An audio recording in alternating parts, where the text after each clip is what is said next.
Hello दोस्तों, नमस्कार। मैं हूं दीपक पंडित, एस्ट्रोलॉजर।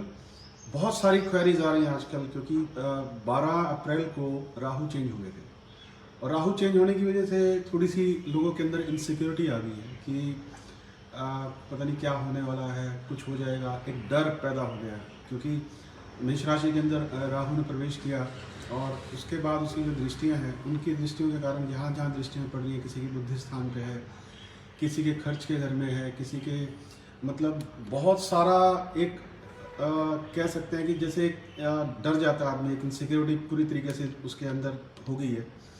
तो मैं आपको ये बताना चाहता हूँ कि जहाँ जहाँ जब राहु बदलता है तो एक जैसे आदमी कोई बाहर निकलना चाह रहा है, कुछ करना चाह रहा है, लेकिन उसकी स्टेपिंग नहीं चल रही है, वो बढ़ नहीं पा रहा है कि मैं बढ़ पाऊँगा, आगे निकल पाऊँगा, कुछ कर पाऊँगा, नहीं कर पाऊँगा।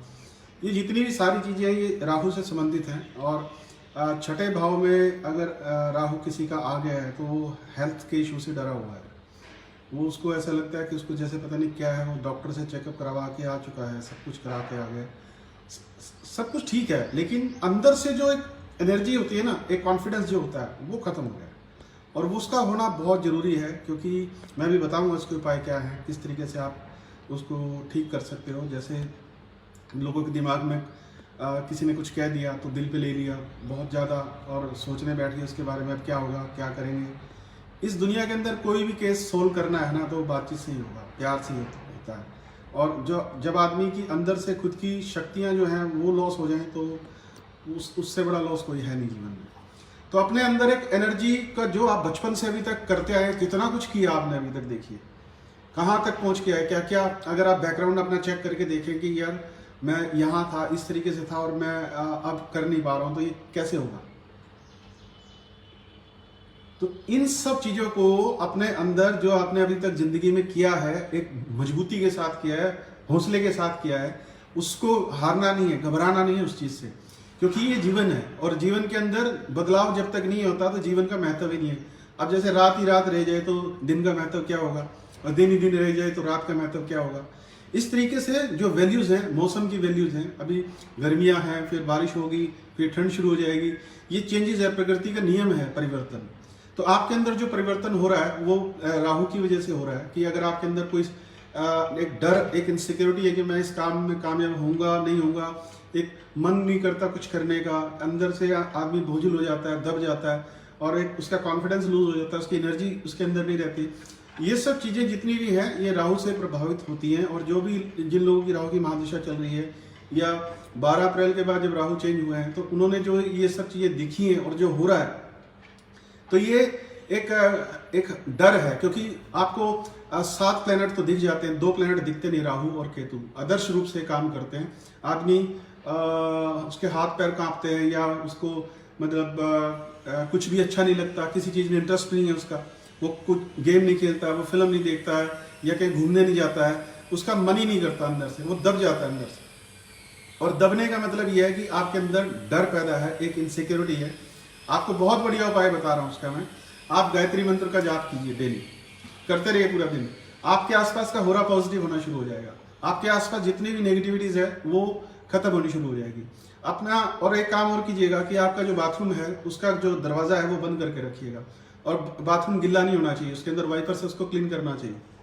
घर के अंदर झाड़ू जो है वो लक्ष्मी होती है बेसिकली, जो आपके घर की गंदगी सफाई करती है, उसको पाँव नहीं लगाना कभी भी, और उसको खड़ा करके नहीं रखना कभी भी, उसको हमेशा किसी अच्छी जगह पे रखना, लेकिन किसी चीज़ के नीचे मत रखना। जैसे पलंग के नीचे, सोफे के नीचे लोग रख देते हैं, कुर्सियों के नीचे रख देते हैं, ऐसे मत रखना कहीं भी, क्योंकि वो बरकत नहीं लाती घर के अंदर, उससे नेगेटिव चीज़ें और बढ़ती हैं। इसलिए आप जितना कॉन्फिडेंस, आत्मा का विश्वास, आत्मविश्वास वो सूर्य से आता है। और राहु का जब प्रभाव होता है तो राहु और सूर्य का तालमेल अच्छा नहीं, क्योंकि राहु ही सूर्य को ग्रहण लगाता है, इसलिए आपके कॉन्फिडेंस को ग्रहण लग गया। अपने कॉन्फिडेंस को बाहर निकालिए और एनर्जी जितना पॉजिटिव रह सकते हैं। सबसे बड़ी जरूरी बात यह है कि आप सबसे पहले हंसना सीखिए। जितना आप हंसेंगे टेंशन उतनी दूर जाएगी, क्योंकि टेंशन को लटके हुए चेहरे पसंद है, मुरझाए हुए चेहरे पसंद है, वो सोच में दबा हुआ इंसान पसंद है, उसको प्रेशराइज जो चीज़ें होती हैं वो पसंद होता है। लेकिन जो आदमी कॉन्फिडेंट होता है, जो स्माइल करता है ना आदमी, उससे टेंशन दूर होती है, क्योंकि वो टेंशन स्माइल के साथ नहीं रह सकती, ये कंफर्म है। इसलिए अपना जो अंदर कॉन्फिडेंस है उसको लूज मत होने दो, उसको खराब मत होने दो। अपने अंदर जितनी एनर्जी है उसको इकट्ठा करो और पूरा डट के, मतलब जैसे आपने बचपन से अभी तक पता नहीं कितने खेल खेले होंगे, क्या क्या किया होगा, उन सब चीज़ों को याद करो। वो दिलेरी थी आपकी, वो दिलेरी आज भी आपके अंदर है, वो कहीं गई नहीं है। वो दिलेरी आज भी आपके अंदर है।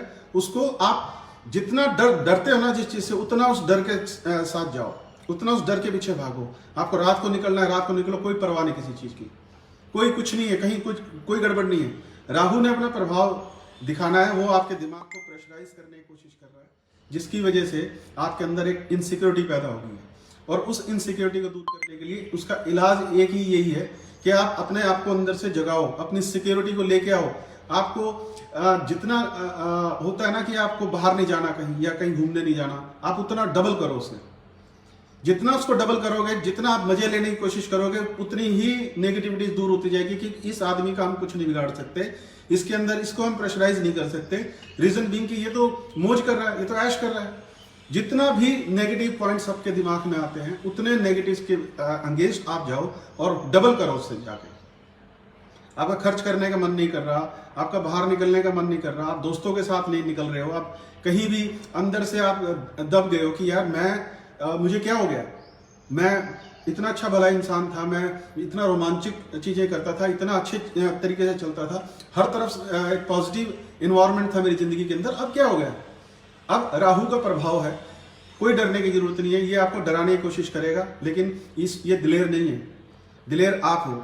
आपके अंदर दिलेरी है, आपके अंदर वो सब चीज़ें हैं। आप मोटिवेशनल बुक पढ़ो, आप कॉमेडी के वो देखो, वीडियो देखो, आप हंसो जितना हंस सकते हो, परिवार में मजाक करना शुरू करो, कुछ नई चीज़ें करना शुरू करो, गाने गाना शुरू करो, मतलब मौज मस्ती वाला एक माहौल बना के रखो आसपास के वातावरण में। क्योंकि जैसे ही आप शांत होगे ना, जैसे ही आप चुप हो जाओगे, वो चीज़ आपके ऊपर हावी होने की कोशिश करेगी। क्योंकि आपने शांत नहीं रहना, बेसिकली आपने या तो कुछ लिखते रहना है, कुछ भी दिमाग में उतार के लिख दो, फिर गाना मन कर रहा है गाना सुनने का, वो गाना लगाओ, और थोड़ा सा जो आपको एनर्जेटिक गाने लगते हैं अपने जीवन में, जो आपको अच्छे गाने लगते हैं, उन गानों को सुनो। लेकिन दबो नहीं, परेशान मत हो, क्योंकि ये समय तकरीबन 18 महीने का है, अप्रैल से लेके, और अगला अप्रैल आएगा, उसके बाद 6 महीने और काउंट कर लो। मई, जून, जुलाई, अगस्त, सितंबर, अक्टूबर 2023 में ख़त्म होगा। इसकी जैसे जैसे डिग्री बढ़ेगी वैसे वैसे आपको ये प्रेशराइज करना शुरू करेगा। और मैं तो अभी देख रहा हूँ कि पिछले 1-1.5 महीने से मेरे पास इतने केस आए हैं इस चीज़ के कि एक इनसिक्योरिटी फील हो रही है, एक इनसिक्योरिटी हो रही है जी, डर लग रहा है, मतलब कुछ भी करने का मन नहीं कर रहा है। बस ये है कि कोने में जाके बैठ जाओ, और ना बाहर निकलने का मन कर रहा है, ना किसी से मिलने का मन कर रहा है, ना कहीं जाने का, ना कहीं आने का मन है, कुछ कोई रोमांच खत्म हो गया जीवन में से। लेकिन ऐसा नहीं है, रोमांच सब कुछ आपके अंदर है। वो मान लीजिए लाइट बंद कर दिए तो आप गुम थोड़ी हो गए। अगर कमरा बंद करके रात को लाइट बंद कर दिया है तो आप गुम थोड़ी हो गए कहीं, लाइट ऑन करोगे फिर वैसे आ जाओगे। इसी तरीके से अगर कहीं नेगेटिव पॉइंट्स में आप कहीं गिरे हो, किसी नेगेटिविटीज में आप ढले हुए हो, तो अपनी लाइट को ऑन करो, आप फिर वहीं खड़े। कहीं कुछ नहीं बिगड़ा है, कहीं कुछ नहीं गया है। एक दशा है जो गोचर जिसको हम बोलते हैं, इसको बोलते हैं प्रेजेंट प्लैनेट मूवमेंट्स। अभी की जो मूवमेंट्स है वो इसी तरीके से डराव का, भाव का। अभी देखना कि कहीं किसी का मर्डर हो गया, कुछ और एक्सीडेंट हो गया, कुछ, उससे आदमी डर जाता है। प्रकृति के अंदर ये सब चीज़ें चलती, आज की नहीं चल रही है, ये कंटिन्यू शुरू से आज तक चलती ही आ रही है, और आपको इन सब चीज़ों से बाहर आना ही पड़ेगा। रीजन के जितना भी आप नेगेटिव सोचोगे उतने ही डाउन इसके अंदर चले जाओगे, और जितना आप पॉजिटिव सोचोगे तो आप उतने ही, आप हंसोगे तो नेगेटिव खत्म होगा। आप जितना भी आप दोस्तों के साथ मस्ती करोगे नेगेटिव खत्म होगा। आपको एक सिक्योरिटी फील होगी कि मैं अब खुश हूँ, मैं ठीक हूँ और मुझे कोई प्रॉब्लम नहीं है। आज अगर आप किसी प्रेशर में है इस समय, तो आप सबसे अच्छी बात यह है कि दोबारा आप स्नान कीजिए और फिर दोबारा एक ड्रेस अच्छे कपड़े पहन के, अच्छे सिस्टम के साथ कॉन्फिडेंट होकर किसी अच्छी जगह पे जाके आओ, किसी दोस्त से मिल के आओ, या फ़ोन पे बात करो, 1 घंटा बात करो, आधा घंटा बात करो, 15 मिनट बात करो, जितना मन करता है उतनी देर बात करो, लेकिन डरो नहीं। राहु आपको डराने की कोशिश करेगा। एक बात और है, ये कैसे जाना जाए कि आपका राहु खराब है? आपके घर के अंदर इलेक्ट्रॉनिक चीज़ें खराब होनी शुरू हो गई। किसी का फ्रिज में प्रॉब्लम होगी, किसी के जनरेटर में प्रॉब्लम होगी, किसी के AC में प्रॉब्लम होगी, किसी के TV में प्रॉब्लम होगी। ये और किसी के मोबाइल्स में प्रॉब्लम होगी। तो ये जितनी भी चीज़ें हैं ये सब राहु से संबंधित है। इलेक्ट्रॉनिक्स का जितना सामान होता है वो राहु से संबंधित होता है। अगर आपके घर में इलेक्ट्रॉनिक्स का सामान खराब हो रहा है या ऑफिस में खराब हो रहा है या फैक्ट्री में खराब हो रहा है तो उसका सबसे बड़ा रीजन है राहु, और राहु की वजह से ये सारी चीज़ें गड़बड़ होती हैं। इसका एक बड़ा सिंपल सा साधारण सा उपाय है कि आप चींटियों को आटा डालें, जिससे कि जितने भी रेंगने वाले जानवर होते हैं वो सब राहु होते हैं, उनको आप खाना खिलाओ। मतलब चींटियों को आप आटा डालिए, ये राहु का उपाय है। दूसरा, अपने हाथ में 7 बूंद लीजिए पानी की, सिर से एंटी क्लॉकवाइज उसको घुमाइए और किसी ग्रीन पेड़ में पौधे में किसी में भी डाल सकते हैं। इससे भी राहु शांत होता है इससे। और सबसे बड़ी बात यह है कि आप अगर फिल्म देखने जा रहे हैं तो फिल्म परछाई है, तो वो परछाई जो है वो शूट हो रही है वहाँ पे, और परछाई जो है वो राहु होती है, छाया ग्रह जिसको बोलते हैं। सूर्य की पत्नी का नाम है छाया वैसे। तो इस तरीके से अपनी जितनी एनर्जी है उसको इकट्ठा करो, और अपना जितना पुराना आपने जो जितना किया हुआ है, जितना याद है आपको, अच्छे काम जितने पॉजिटिव और दिलेरी के जितने काम किए उन सबको याद करो कि आपने ये जीवन में कर रखा है और अब मैं ये करना चाहता हूँ, ये मेरा प्लान है इस तरीके से, और मेरा कदम नहीं उठा तो मैं कदम उठाऊंगा और मैं जाऊंगा इस तरफ। इसी तरीके से अगर आपके जीवन में पॉजिटिव चीजें रहेंगी तब आप जीवन में और भी तरक्की करोगे। आज के लिए इतना ही। मेरा चैनल है दीपक पंडित बॉलीवुड एस्ट्रोलॉजर यूट्यूब के ऊपर, उसको सब्सक्राइब जरूर करना, बेल का बटन जरूर दबाना। और दूसरी सबसे बड़ी बात कि कोई दिक्कत हो आप मुझे कॉल कर सकते हो, व्हाट्सएप कर सकते हो। मेरा नंबर है 9896211688। God bless you. सत श्री अकाल। Thank you very much.